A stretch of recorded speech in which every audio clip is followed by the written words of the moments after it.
Good evening. Welcome to the second installment of A Point of View on A Point of View with Danielle Menaker as a conversation starter and extender.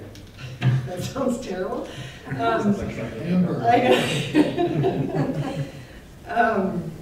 So just a few announcements from main campus. The conference brochure is just going into print, so you'll be able to see that shortly. John Patrick Shanley has just agreed to teach one of our playwriting workshops this summer. We're very excited about that. The workshops are already starting to fill up. We have a short film prize and a short playwriting prize. The deadline is April 1st, if anyone's interested in finding out about that. And then I just want to do, one of our most erudite students is going to introduce Sam tonight, but I wanted to say a few things. I first heard about him sitting next to his father at a dinner party, and I got to hear sort of the proud father's discovery of his son writing quite a successful book. And I next heard of him from Gordon Lish, who was giving a reading at the Center for Fiction, and he said, I don't want to read my own work, I want to read Sam Lipsyte's works. This is who you should be listening to. I thought that was very impressive. And then Dan and I, who meet often in the dog run accidentally, Dan mentioned that Sam has a long lineage with his family and his Uncle Pete's camp. So despite the edge that Sam Lipsyte walks in the world with his writing, he's a very connected, sort of family-oriented community person, and I'm very excited to see those two different sides of him. So please welcome our MFA program graduate, Eric Layman. I mean, not graduate, student, Eric Layman.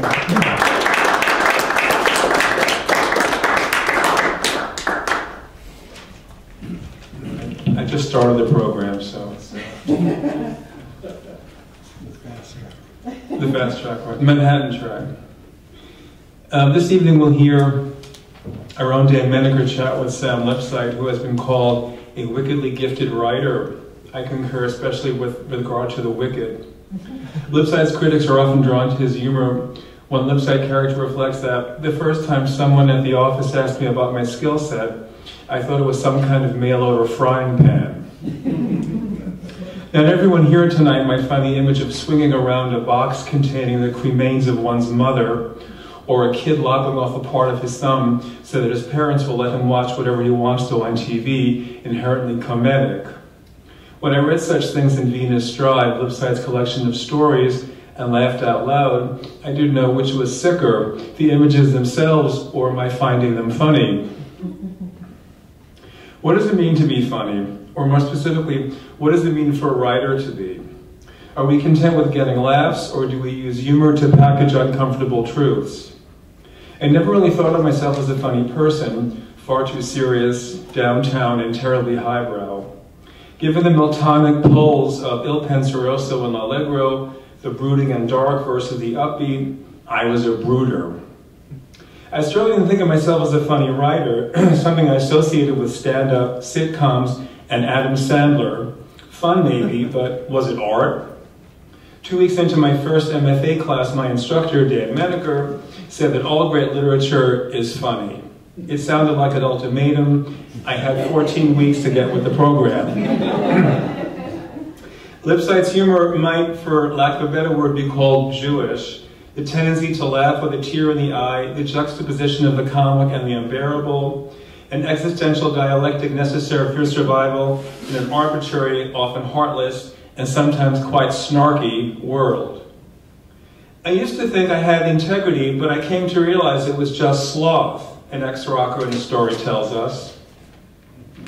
Lipsyte's characters often drip Weltschmerz tempered with a healthy, don't fuck with me too much mentality. Losers who are okay with losing, but not thrilled at the prospect. Where the hell is my inner soul, one laments. Such sadness is often laced with attitude, as well as some brand of mollifying chemical to take the edge off. Lipsyte's style is chiseled and abbreviated, Raymond Carver's brevity laced with Donald Bartholomew's strangeness, I think. But even if Lipsyte doesn't mince words, he savors them. An asthmatic bunkmate in summer camp has air whistling in his fat chest, and a house in the country pleases on account of the whine and shudder of floorboard and strut. At times the stories verge on surrealism, but maybe his vision is just a weird vision of how things really are. Entering some Lipsyte stories like walking into a dark room strewn with broken glass and someone shooting up in a corner. With time, one finds one's way, but if not, too bad. Lipsyte's characters are philosophers of the human condition, Zen-like, existential, and aphoristic by turn. What they say about character is true, though I can't quite remember what they say about it, a typical Lipsyte narrator muses. His characters often find themselves in tight places, but they have exit strategies. Maybe I'll fly out to Wisconsin, says a man fired by the boss he's in love with, or else he might go by bus, since they have movies and big windows that open in case of emergency. I don't know if I became any funnier as a writer after finishing Dan's course, but I certainly learned enough to appreciate the humor in works such as Venus Drive, as well as The Ask, The Subject Steve, and Homeland, which was a New York Times notable book and winner of the Believer Book Award. It is my pleasure to welcome Sam Lipsyte.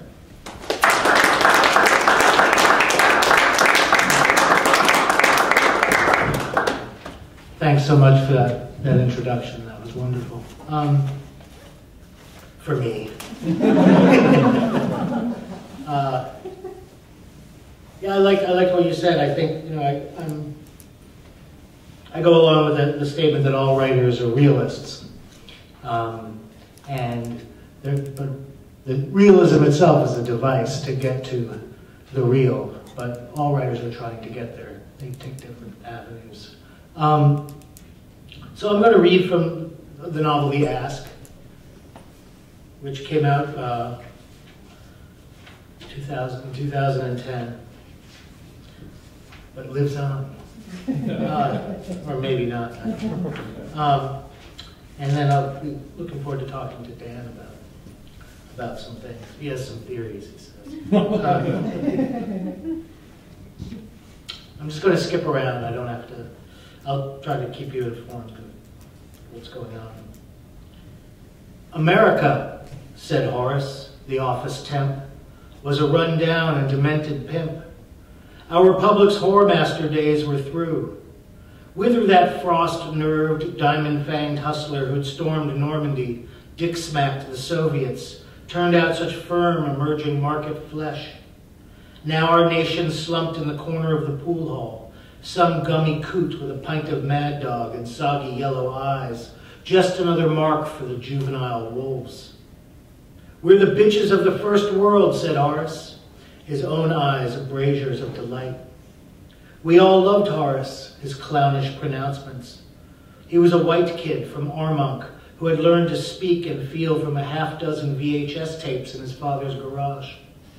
Besides, here at our desks with our turkey wraps, I did not disagree. But I let him have it. It was my duty. We were in what they call a university setting, a bastion of, etc. Little did I know this was my last normal day at said bastion, that my old friend Purdy was about to butt back into my world, mangle it. I just figured this was what my worst teachers used to call a teachable moment. Horace, I said, that's a pretty sexist way to frame a discussion of America's decline, don't you think? Not to mention racist. I didn't mention anybody's race, said Horace. You didn't have to. PC robot, said Horace. Fascist dupe, I said. Did you get avocado on yours, said Horace. Fattening, I said. Don't worry, baby, said Horace. I like big women. What about hairy ones, I said. Parted my shirt to air my nipple fuzz. Horace let me be a cretin with him. You could call him my infantilism provider, though you'd sound like an idiot. Otherwise, I was ostensibly upstanding, a bald husband, a slab-bellied father. Gentlemen, said our supervisor, Vargina, coming out from her command nook. Did you send off those emails about the Belgian art exchange? Horace swiveled back to his monitor with the mock panic of a sitcom serf. Vargina took scant notice of our talk, tolerated foul banter for purposes of morale. But the fact remained we had forgotten the afternoon's assignment, The gods of task flow did not easily forgive. Where we worked was in the development office of a mediocre university in New York City. It was an expensive and strangely obscure institution named for its syphilitic Whig founder, but we often called it, with what we considered a certain panache, the mediocre university at New York City. By we, I mean Horace and I. By often, I mean once. Our group raised funds and materials for the university's arts programs. People paid vast sums so their spawn could take hard drugs in suitable company, draw from life on their laptops, do radical things with video cameras and caulk. Still, the sums didn't quite do the trick, not in the cutthroat world of arts education. Our job was to grovel for more money. We could always use more video cameras, more caulk, or a dance studio, or a gala for more groveling. The asks liked galas, openings, recitals, shows. They liked dinner with a famous filmmaker for them to fawn over, or else dismiss as frivolous.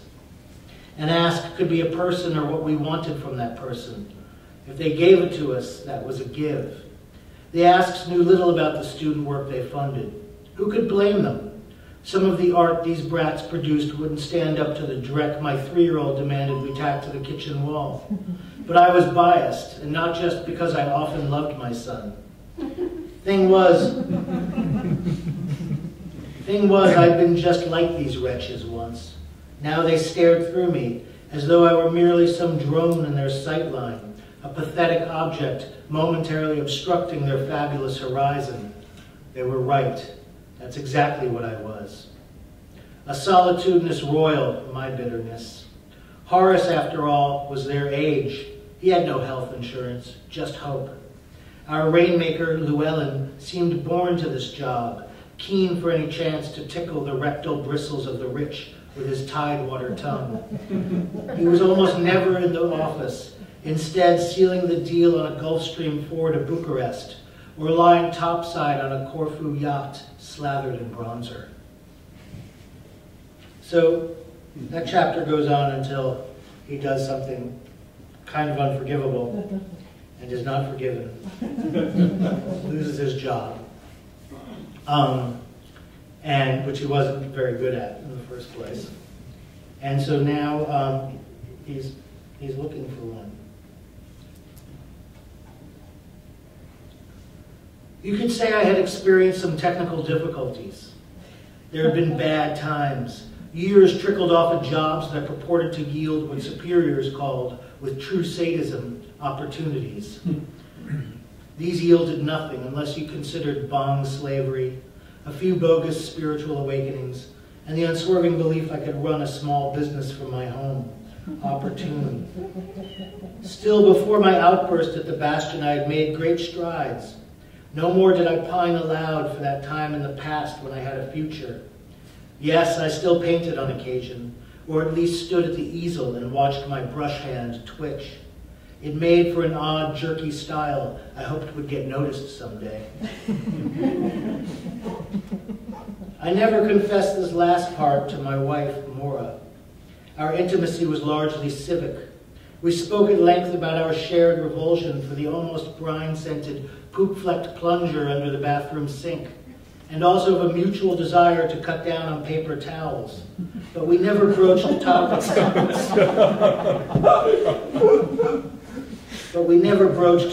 Like hopes or dreams. Hopes were stupid. Dreams required quarantine. Still, Maura was a devoted mother, which, even if that often amounted to being helplessly present for the ongoing thwarting of a child's heart, meant something. Bernie was a beautiful boy. Good thing, too, as he'd become an expensive hobby. Preschool, pre-clothing for the preschool. Then there were the hidden costs, like food.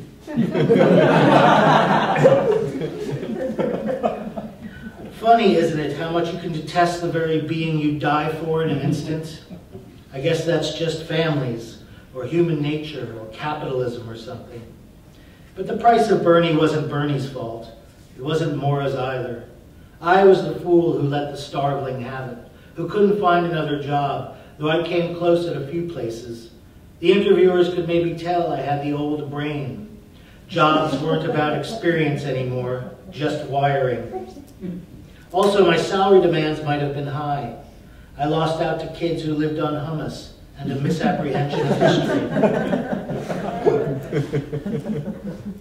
Not that I resented them. Besides, it really wasn't work for anyone. The whole work thing was over. I'd grown morose, detached, faintly palsied. I stopped reading the job listings, just rode the trains each day, simmering until dinner time. So, all you need to really know as we move forward is that things have gotten really shitty for him. And shittier for the people around him.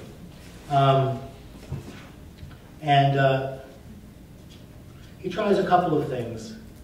And at one point he agrees to help his neighbor. He lives in Astoria. And he agrees to help his neighbor who builds decks onto houses to be his assistant. The neighbor needs some help. And he shows up for work, ready to go. But by the time he's finished loading the truck with wood, he's throwing up and incapable of working. And so it's become this big failure. He's back. He's back home now. "I'm so sorry," said Maura.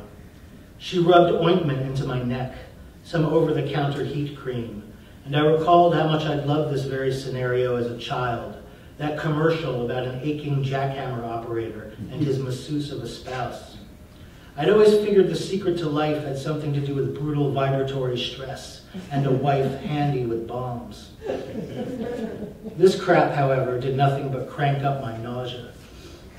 "It's okay," I said, kneaded my hands together, my wounded gerbils. "I guess I'm not cut out for this kind of work." "What kind of work?" said Maura. "The physical kind, the kind that all humans once had to be capable of." "I believe in you," said Maura. "You will be a mighty deck builder yet. Just pray to the spirit of the spirit level." "That's good," I said. "But how can you believe in me? You don't believe in God, but you believe in me?" I had certain expectations with God. "Come on, let's go to bed." She laid her hand on my shoulder, slid it down toward my crotch. "I thought you were touched out," I said.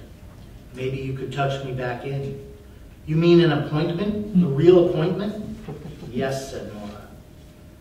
The fluttery ear kisses, the sweet pull and bend of Maura as I tugged on the brass hoop of her belt buckle, the downslide of her jeans, the up peel of her sweater, the sweet chalky stubble under her arms. These are the things I wanted to remember when memory was all I had left, besides catheters and hospital lasagna. Awkward visits from stunned progeny. There was no God, and being was just a molecular accident, but I still hoped my crawl through the illusory tunnel of retina-annihilating light would end with my face buried in some post-life facsimile of Maura's ass. Our lives hinge on these moments of quiet tenderness. We stand or fall on them. I passed out on mine. Even as I slipped off my sock, I dropped into soft, buzzy sleep, a deck builder's slumber. Maybe Maura kept the appointment with herself. I woke up with a heart attack. It was definitely a heart attack. Death was definitely a battering ram. My fortress doors creaked with each strike. I was really dying now. Death was a punch in the chest. Death was also, strangely enough, an odd slurping sound, a rustling of sheets. There was no tunnel, no annihilating light, no ass even. Maybe it was not a heart attack. Maybe, in fact, it was Bernie, lying between us in bed, nursing, firing mule kicks into my sternum with each suck. Kid had rhythm. "Baby," I whispered, "what the hell are you doing? You weaned him. He's weaned." "I know he's weaned. What are you doing?" "We're snuggling." "He's sucking," I said. "No, he's not." "I'm not," said Bernie.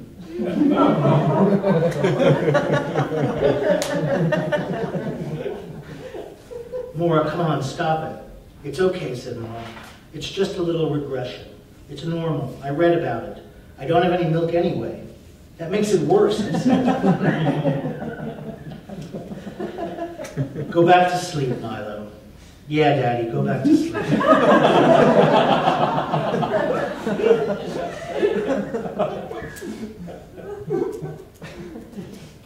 Okay, I'm just going to read one more little bit, which is... Read more. This really gets to the heart of the theme of the novel, which clearly is turkey wraps. And I think that you'll see everything sort of fall together in this. But it is, I think, a key passage. I needed to talk to Vargina, straighten this out, but felt suddenly faint, headed for the deli across the street. Just standing in the vicinity of comfort food was comfort. The schizophrenic glee with which you could load your plastic shell with spinach salad, pork fried rice, turkey with cranberry, chicken with pesto, curried yams, clams casino, breadsticks and yogurt, pay for it by the pound, this farm feed for human animals in black pantsuits and pleated chinos, animals whose enclosure included the entire island of Manhattan. This sensation I treasured deeply, greasily. Executive officers, up since dawn for their Ashtanga sessions, might pay for pricier, socially conscious salads at the vegan buffets, but this was where the action was. And I, who should have been Tupperwaring couscous from Queens, who could just barely afford this go-goo for the regular folk, these lumpy lumpen lunches, reveled in them, or at least the idea of them. Because the sad fact was I always balked at the last minute. A dumpling, some knurled pouch of gristle spooned above my tray. This pre-digestive switch would flip, and I'd abandon the wonton, or rib tips, or the shrimp salad with its great prawns like fetal hamsters drowned in cream. Scurry back to the clean wisdom of the wraps. I was the food bar orgy's anxious lurker, the smorgasbord's voyeur. They promised no excitement, my beloved turkey wraps, but no exotic gastrointestinal catastrophes either. Wraps were elemental. You had your turkey, your cheese, your avocado, and leaf of lettuce, and you rolled that shit up tight. What could go wrong? A child could do it. I preferred children do it. But today, the day I needed my old standby in a nearly pre-civilizational way, they had no fresh turkeys left. How about panini, the counterman said. What? I said. Panini. I laid my hands, my forehead on the deli case. This one held the myriad schmears, the bagel cheeses, like a small city of cups and tubs, all of it under saran wrap since the morning rush, submerged like a breakfast Atlantis, peaceful and ordered, decorous. What pleasure to push the tubs aside, curl up in there for cool sleep. I envied the food. That low-cal scallion cream spread had no worries. There were no little ramekins of low-cal scallion cream spread depending upon it. It just offered itself up to the schmearer's spade, oblivious. No, I said. No panini. What's that? I said, no panini, I said. I bought an energy bar. And as I ate it, a great weariness fell over me. Thank you very much.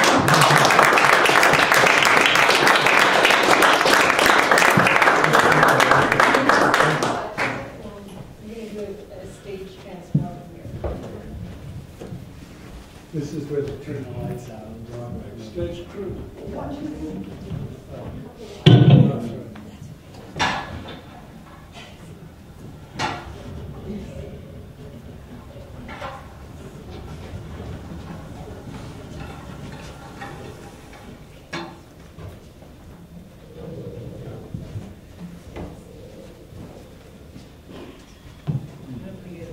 Sam?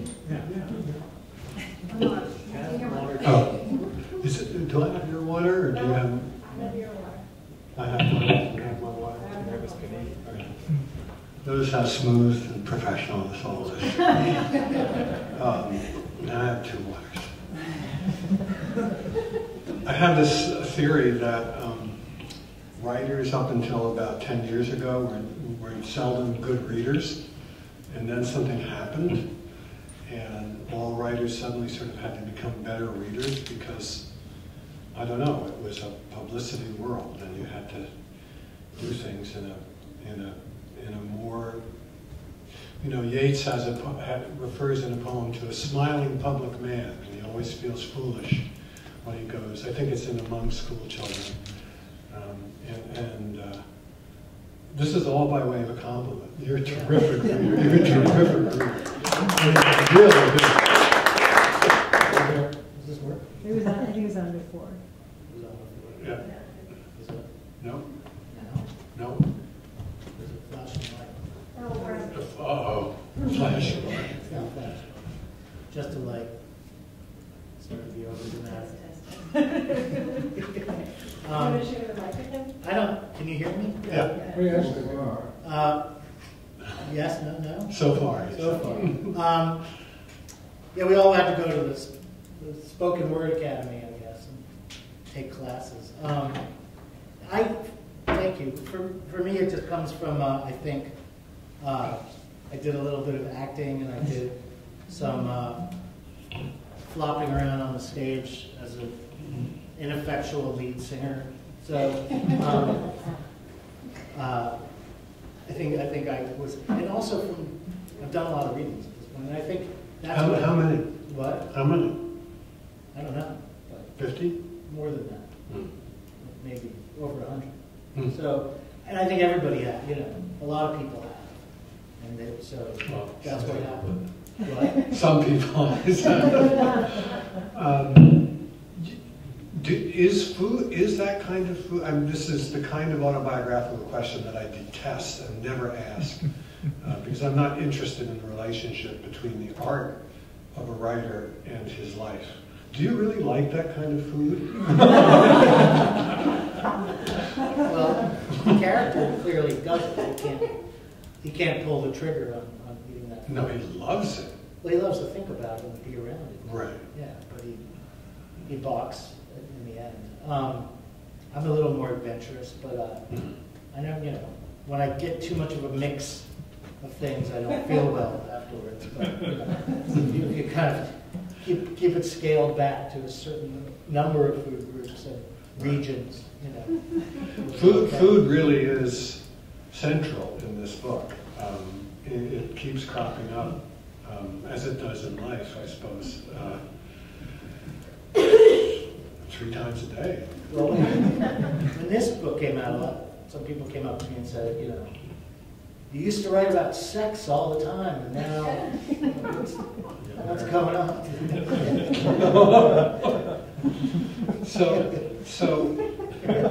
But there's a method in my autobiographical prurient madness. It's very tempting to try to match vocabulary with this guy. And that's one of my points, because that last passage you read, and the earlier ones too, but particularly the last one, there is an attitude on the part of the narrator toward language, which I would like you to talk about. What is it about him that makes him interested in telling his putative listeners in such detail about this food or the appearance of it? Do you see what I mean? Yeah, I do. Sorry. Maybe if you'd been the editor of the book, I would have done a better job explaining why. I wouldn't have let you. But that's for here. I'm always, I guess, my interests lie in that realm, and so I would say, I can finesse and say I'm drawn to characters who, but no, I force characters to be as interested in language as I am, I guess, so I can write them that way.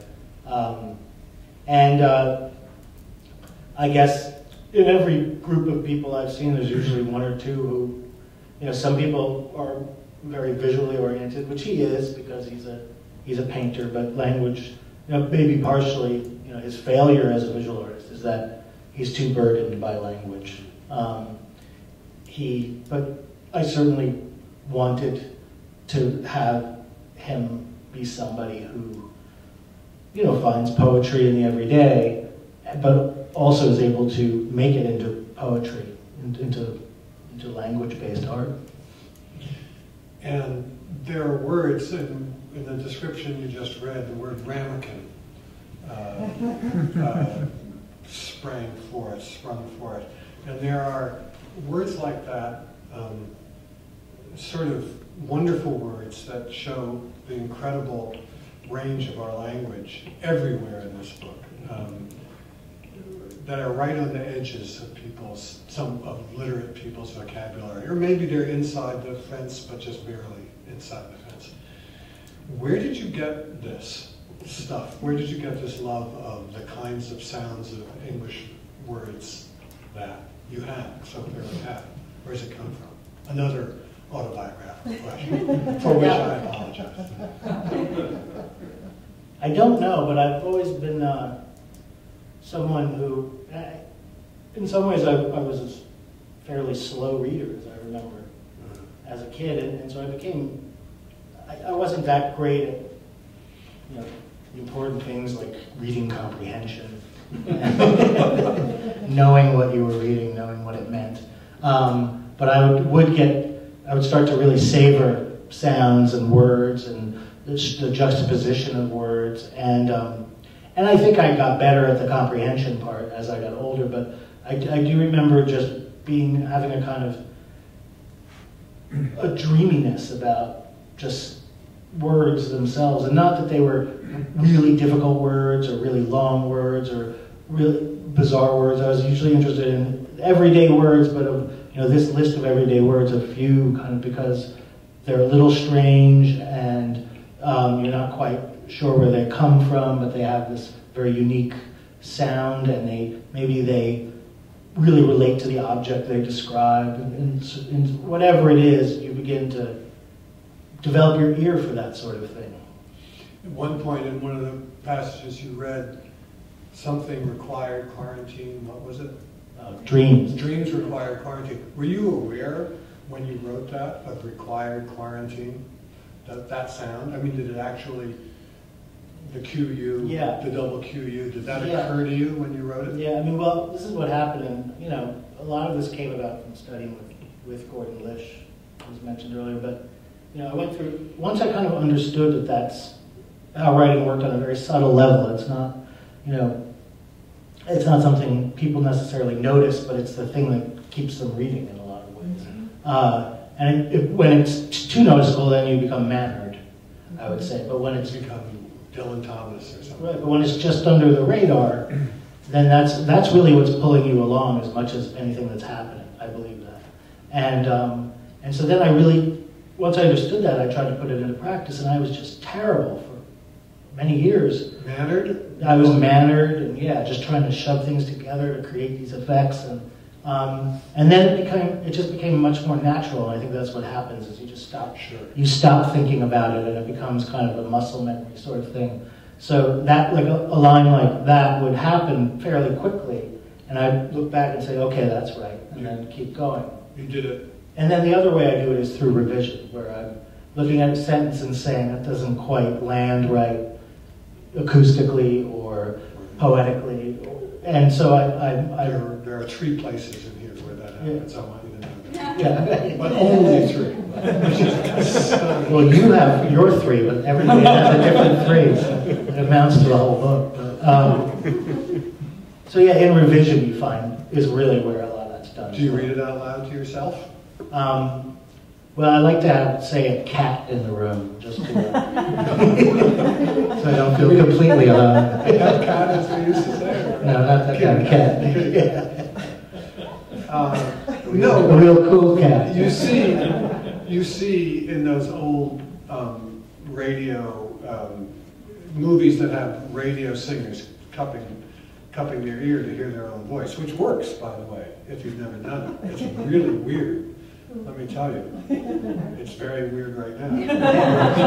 And I'm going to stop. So, and some writers I have worked with over the years do the same thing, sometimes at huge length in my presence, read all their stuff to themselves.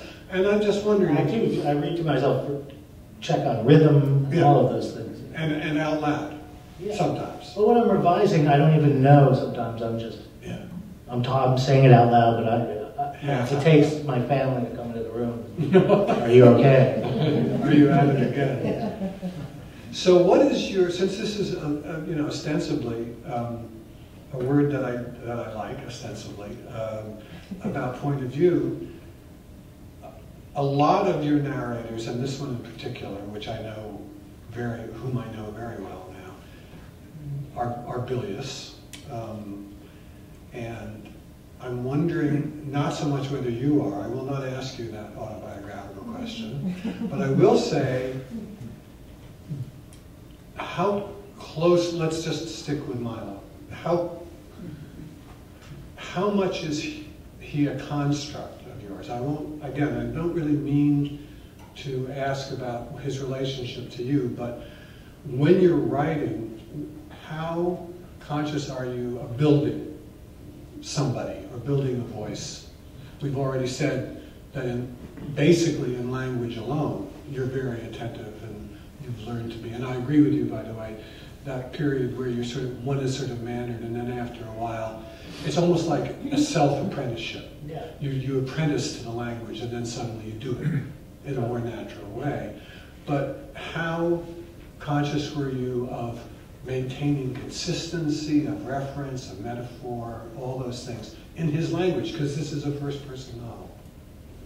Well, I guess I am able to establish after a while the sort of the various categories of things he talks about, and always with room for more, and the ways he expresses himself. But, it's often, the writing itself is such an act of recursion, so I will, be going back to see what he talked about, to see what he's going to talk about next, or to see what the consequences of what happened back there are going to be. So those themes and those things tend to stick together anyway. In terms of the novel, in terms of the character, I'm constantly looking to see the ways that this voice that's talking will start to surprise. So we know he can say this and feel this, but can he say this and feel this? Well, maybe not, but maybe. And then you keep searching around to see where he can go. For him to be surprising to the reader, but still consistent. And to surprise yourself. I mean, that's what I was going to Well, because I think the whole point for me is that I don't have ideas. So, that's an idea itself. But I mean, I don't go in with ideas. Right. I'm not, here's my idea, and now I'm going to execute it. I don't work that way. I just kind of freak out and start going. And then the ideas, which I never would have come up with, sitting with a cup of coffee, thinking, what are my ideas? Let me write down some ideas in my notebook. They start to pop up, because what they are the things I've really been thinking that I wasn't able to access. They come up through the writing. What does Brook mean? Isn't it a word in English? In English, well, is it a weapon or something? What? Is it a weapon? No, Brook. It's it's the name of a conservative philosopher. Yeah. And it's also That's a weapon. That's a weapon, and it's in England it's an insult. You call somebody a Burke, and it's also a verb. Yeah, to Brook. Yeah. And so that's his last name. Yeah. His first name is Milo. How? Where do you know where that came from?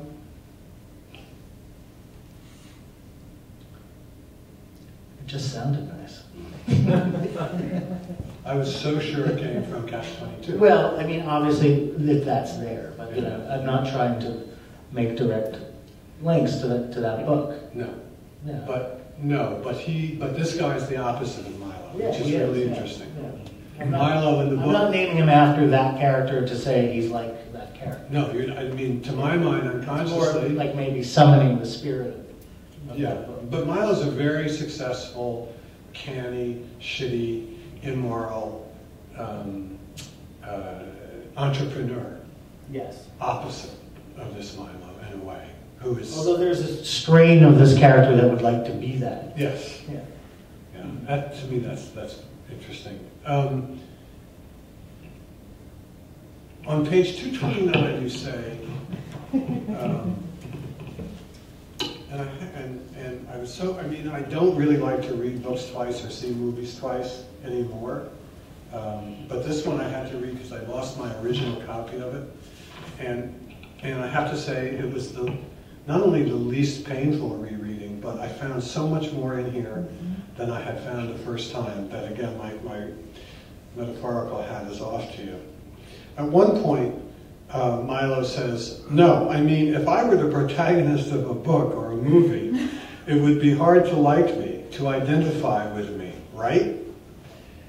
Which is meta, as we say these days, so lamentably. But what do you think about what he says? Do you worry about, in this case, did you worry about reader identification? And excuse my glasses, by the way. Did you? Just trying to see the rest of them. This is meta too. Do you worry about the darkness of some of your writing, that it will alienate your reader at all, or do you? I don't, but I run into it a lot. And in what way? Well, people saying, "Don't read this book; the character is so unlikable," or critics, or family members. But I'm really kind of fascinated by that idea, and I'm not exactly sure where it came from, but it seems to. The idea that one has to like the character. It's like the George Bush, who do you want to have a beer with, sort of notion that I don't remember when I was younger being so paramount, but seems to be a real crucible now, and a real test that critics and readers, many readers and a lot of my students all seem to care about. About that identification. About I need to, there's two levels. One is, I need to find this person somehow likable, which I think that in the end, maybe he is somewhat likable. But then the higher level is I need to identify with this character, that their struggles need to be specifically my struggles, or I can't read this book. So I was just maybe putting in a sort of provocative meta moment there, just for laughs. But it is. Did you stumble on it, sort of? I mean, did he just start saying it? Yeah, well, he's lying there, and her answer is, nobody would read that book. That's right. So I think he was just checking in about his own existence, really, in a sense. He's just suffered a blow. Yes, and he's sort of rattled. I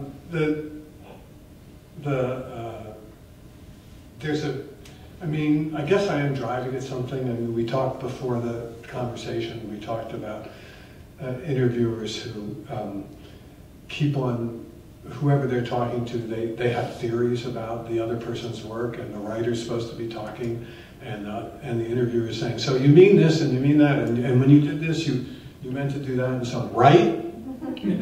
That's the question. But, and I'm about to commit the same sin if I have... In a sense, I want to say, the writer is probably the last person who should be asked, and the last person that has a reliable or useful answer for any of this stuff. That's a standard dodge. It won't wash here. But I know what you mean.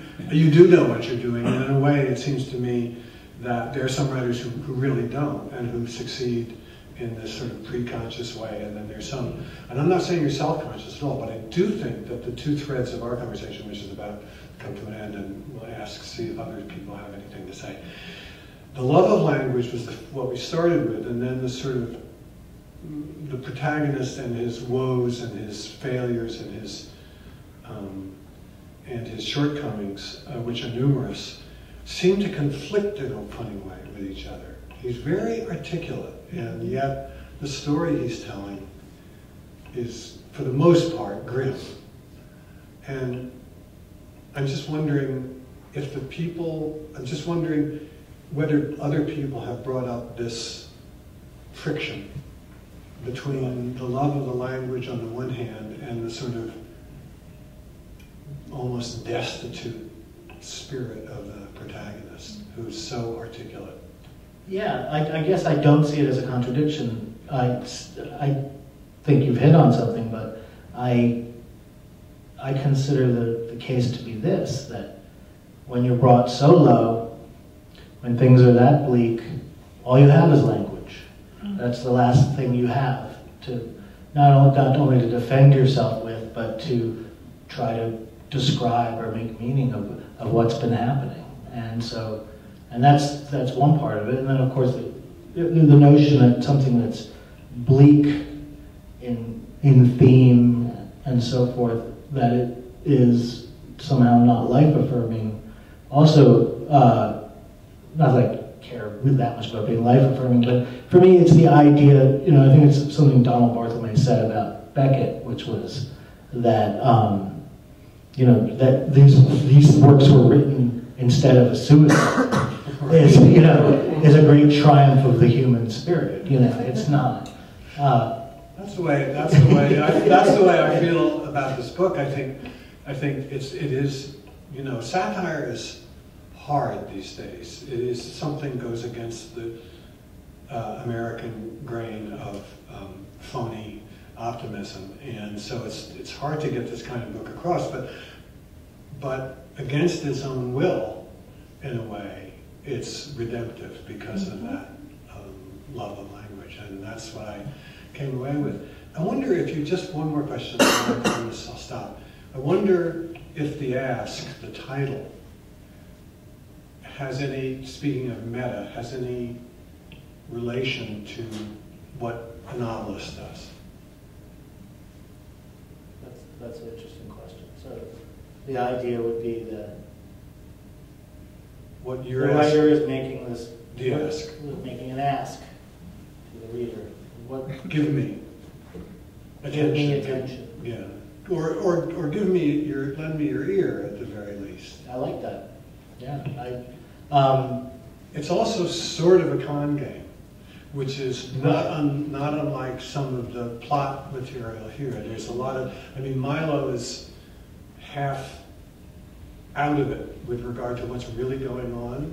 There's something going on behind him that he doesn't really see. And in a way, that's what happens with the reader. He gets caught up and he doesn't see the scene. You don't see the scenery moving. It seems to me the thing itself is a sort of... I like that very much. Because I was interested in the way lots of people in the book were making asks of each other and playing each other. And but yeah, that's better than the idea of the contract writer, which that term which keeps getting thrown around. It's sort of an oxymoron. Well, in that sense, yeah. Unless you mean contract, in which case, sorry, you do this to people. So I wonder if anybody else has any questions. Yes, Maggie. So last week we were talking about Elizabeth Strout was our guest, or 2 weeks ago, and there's a scene where she's flying in. Olive is flying in on a plane, and the point of view goes from omniscient to very close, very to Olive. And I think in that very scene that you read in the deli, where it's first person, so it's as close as it can be, but then you pull out and say the animals in the, been doing Ashtanga since the morning, or, you're pulling out into omniscient from first. You know, Oh, it's still. I know it's not. It's still first, It's but still it's first. it's almost an omniscient or a meta or. Yeah, it's that weird place. I mean, I don't know if that's an example, but there are weird places where that first person and the narrator or something become this kind of strange entity, sort of merging and but apart. And it's I think that those things happen, and that kind of maybe those are good things, good moments in a book. This was certainly, though, I felt I was writing first-person Milo, sort of surveying the scene, not pulling out of Milo. I wrote 250 pages maybe of this book in third person, and gave it to my wife to read it, and it just sat on her bedside table for a long time while she read other things. And it turned out she had started it, and then she finally read the whole thing, and then she just said no. It was really helpful. I was a baby about it, but she was right. And I just started at page 1 in first person. So maybe that has some bearing on the point of view theme, but sometimes the material is there, and even the worldview is there, but it just you didn't walk through the right door. Mm-hmm. But was that a moment when what you brought up earlier of it gave you the opportunity to think about what you were thinking about? Was that one of those moments where it sort of comes out of Milo and it's the things that you're concerned with?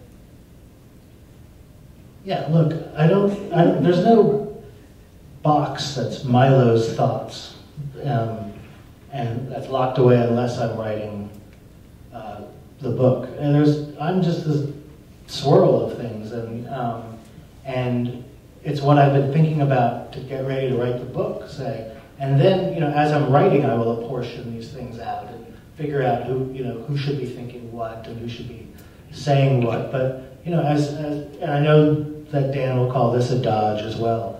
But I do think that all of these characters are you. And it says whatever you're writing, they're all, they're you. They have a lot of other things there are a lot of other things that they are, but they're also you. That's a Chrysler. That's not a Dodge. That's very good. They are at loss. Just going back to the Oscars, since we just had Oscars. When you asked that question about the sort of pulling back, do you think movies affect the way you write, have affected them? I think there's no question. I can't pinpoint it exactly. I don't necessarily think of myself as a visually attuned writer the way some are, who really can paint a cinematic scene. But I think that there are even sorts of rhythms that might relate to the rhythms of a montage, or there are certain angles on things that might relate to the way film delivers the information. But what I do when I talk to students about this, and I've heard other people talk about it too, it is important to try to do something that film can't do, because there's so many things that film can do better. So if you spend, too much time trying, and not in a lavish, efflorescing way, but just in an awkward way, trying to describe somebody's wink. Remember that a film can give you that, like that, and so maybe you need to find another angle into describing what's important here.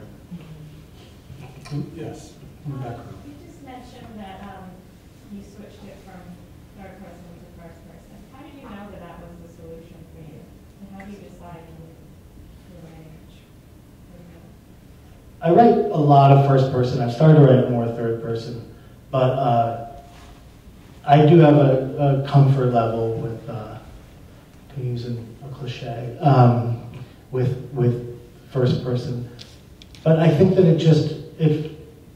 there were too many occasions where it felt stilted, or I kind of knew it wasn't right, but I had that, that feeling where you think, I'll get away with this. You can't stay with that feeling, but there's that initial sense of, it's okay, and it's not, and it just wasn't working, and I wasn't getting the distance. Even in the close third was too, in this case, too perhaps sarcastic or too pitched in a certain way. Whereas with the first person, I could sort of get some humanity injected in there in a way to offset some of the more some of the colder stuff. There's a certain coldness to the book. Yes. Yeah, I want to go back to the whole character development. Are there times in your writing when your character kind of surprises you from one step to another? It's almost as if they've taken on their own personality or being, and they start going in the direction that you had perhaps originally thought that you wanted them to go this way, but the character actually takes over? Yeah, I mean, I think that's another way of describing the process of building the character. So I think that, in building and writing, you are surprising yourself if it's going well. And suddenly you've put enough elements into motion about, say, this character, that in the writing, in the composition, it can suddenly start connecting with things you didn't think about before. And then it begins to reposition itself. And I think that's what we mean when we say the characters took over. I think we just mean we put all these elements in motion and we kind of honored them and we went back to them and developed them more and created something that cohered, but still had some chaos swirling in it, some potential for things to happen, and then pieces started to fit themselves together rather than commanding from on high for things to do so. And I think, yeah, that happens. I mean, that happens in general in writing a book. Yes, you were talking about reader identification. Now, I do not need to identify, I don't want you certainly not to love a character, but my problem as a European with recent American writing, and that is not with yours, I think I can really relate to the character, but I usually cannot relate to contemporary American writing, even with outstanding writers like Rick Moody and Franzen and Jennifer Egan. The character seems so arbitrary to me. I cannot, and I don't would have to understand them from their inner logic, not from mine, from their inner logic. Now, the average time to read a novel is more or less 5-7 hours, no? Now, here are characters, if I met them at a cocktail party, I would like to get rid of them as soon as I can. And here I'm supposed to spend 5 hours just in their company, which, I don't know, but this is different. I don't know, but it's a... This is your, I mean, I can't help but notice that you did not have a New York accent. Is that a compliment? It is a compliment. And here's why. Well, no. This is a kind of European book in some ineffable way that I have a hard time defining. I mean, it reminds me of Notes from Underground in many respects. The Dostoevsky, the sort of bitter kind of world weariness that I associate with certain German and French writers. And it's funny because it's so American on the one hand. It's a very American book. And in fact, it's filled with stuff about, diatribes and dithyrambs, whatever they are, about America. But there is a kind of,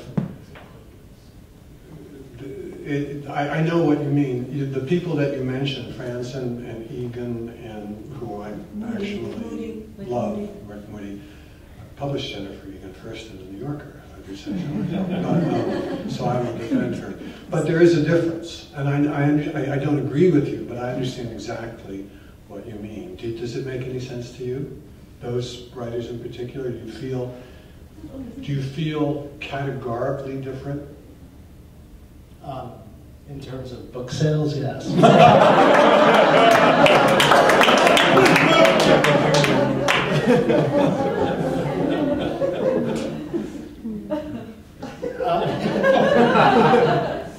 That speaks volumes. depends on which book by which of them. I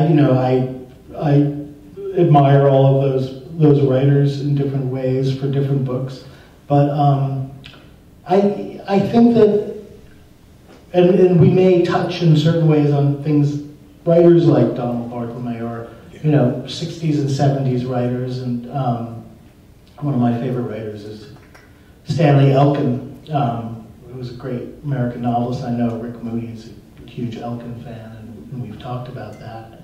So I think I'm not certainly not writing in opposition to those other writers, but I'm You're different. yeah. I hope everybody's different. That's the idea, is that we're all different. Anyone else? Yeah. So we're kind of talking a lot about language throughout here, and I think part of being in a writing program, we think about language a lot, probably a little too much. And a lot of the way I think we study it is whatever we deem or think about as the classics, we tend to use them as our shining examples. But you're obviously very good at modernizing language. I mean, you used the word dick slap in the first excerpt. Do you think about how you use modern language in a literary way?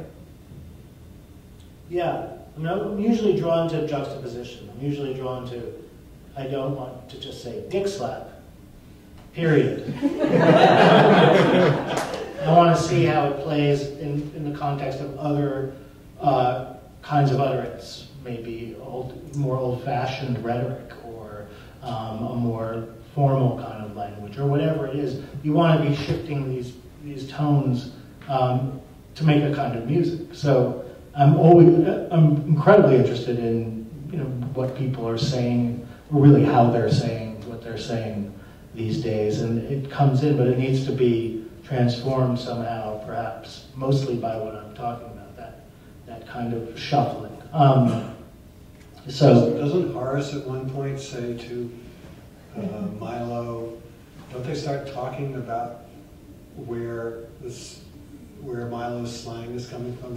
They start arguing, or Horace makes fun of Milo for saying, yeah, that's 260s or 70s. Yeah, well, Horace is, among other things, an ageist, and he's constantly mocking Milo, who's around 40, for his outdated lingo and his use of 80s slang. But Horace also does, he breaks down for the character Horace's own sources, and he speaks, these 10 dialects or whatever that he, all English, like a little bit of Spanish and Russian. I think he speaks drug Russian and all of these various dialects. But he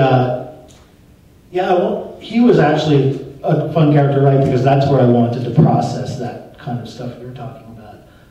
I didn't want him to sound like any type. I just wanted him to sound like someone who was furiously mixing all the time, in the manner of a DJ perhaps, but somebody who is just taking language and constantly twisting it to hurt people mostly, or to gain some traction in the office, but or to mock Milo, really. There's a wonderful scene in one Simpsons episode where Homer says proudly to Bart, who has just told him not to try to talk hip. And don't do it, Dad, just don't do it. And Homer says, I know what a jive turkey is. A jive turkey is a bad person. And Bart goes like, slaps it. So that's very wonderful here. And what you do is you turn it, it really is, some of this is just, you could read it without knowing the language, and it's like the famous pronouncement that the two most beautiful words in the language are Pennsylvania Railroad. Some of the writing in here is just gorgeous. It doesn't matter. Even Dick Slapped has its harshness, and it's juxtaposed with another more flowing kind of word. Anybody else while we still have a little time? One more? No more? Thank you. Well, I have one more. Yeah, in addition to the gorgeous language in this and the hilarity of it, there is an incredible plot momentum.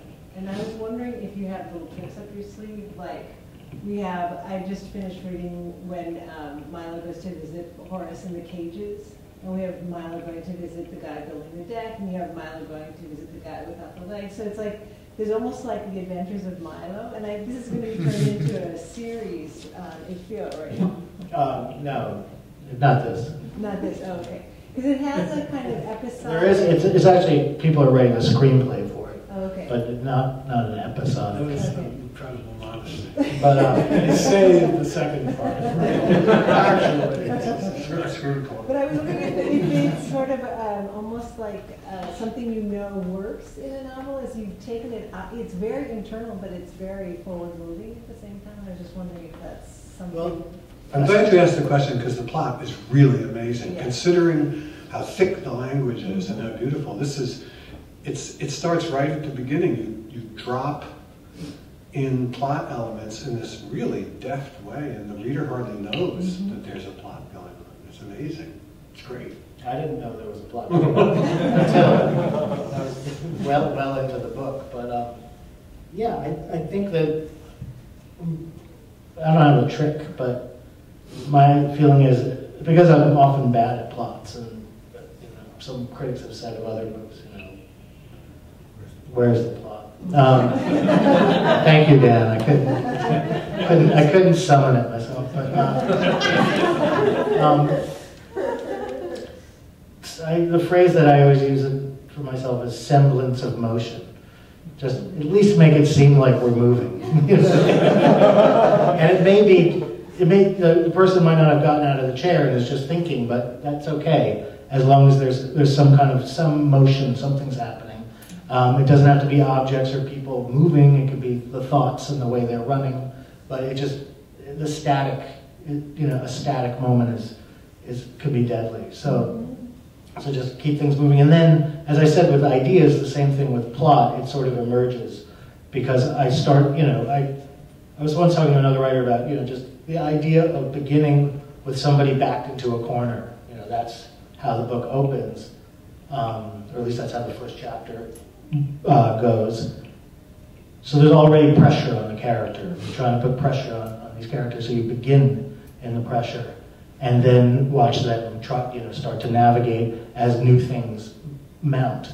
And so, and then I always do think about, okay, just send them somewhere now, And then later on, I realized, that can be because he had to do this, or then you can go back and rejigger. I mean, I'm really interested in the plot, as far as it goes to put pressure on the characters and make things dire. I'm not necessarily interested in intricate, clock making or anything. Although this is, as you talk, it reminds me that this book has reminded me of the Magus, or however you say that, because of Purdy.